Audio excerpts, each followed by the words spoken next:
السلام عليكم الخوت، مرحبا بكم في هذا الفيديو جديد.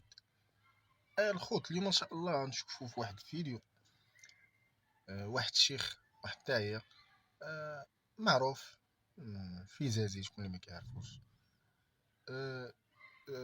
دار واحد اللقاء صحفي مع شو تيفي، المواجهة ديالو مع ولد شينوية. فالخوت ما نطولش عليكم، شوفوا الاسلوب والطريقة ديال الهضرة ما بين هاد الناس هادو.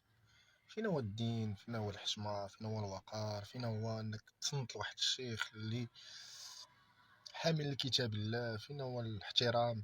المهم تفرجوا الخوت، ما نطولش عليكم، تفرجوا في هذا الفيديو وبارطاجيو. الله يجازيكم بخير لما بارطاجيو ولي لايك.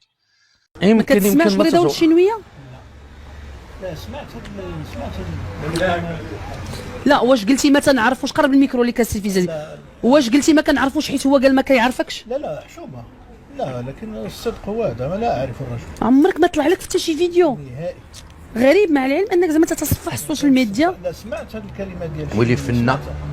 ولكن ما عارفش بالضبط. ما عمرك سمعتي كيتعاطى كيحطو في السطل واللي جا كيطل؟ ما عرفتش، هذا المجال ماشي مجالي.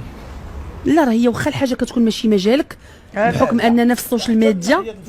لا وهذا السيد مسكين في امور دينيه وتا أنا امور شويه امور دنيويه. الله يدينا طريق الله.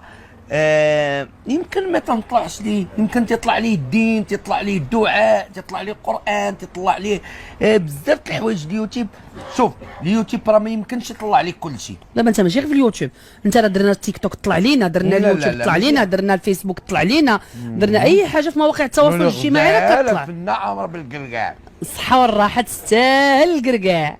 يا والقرقاع غالي عليك. استاذي انا في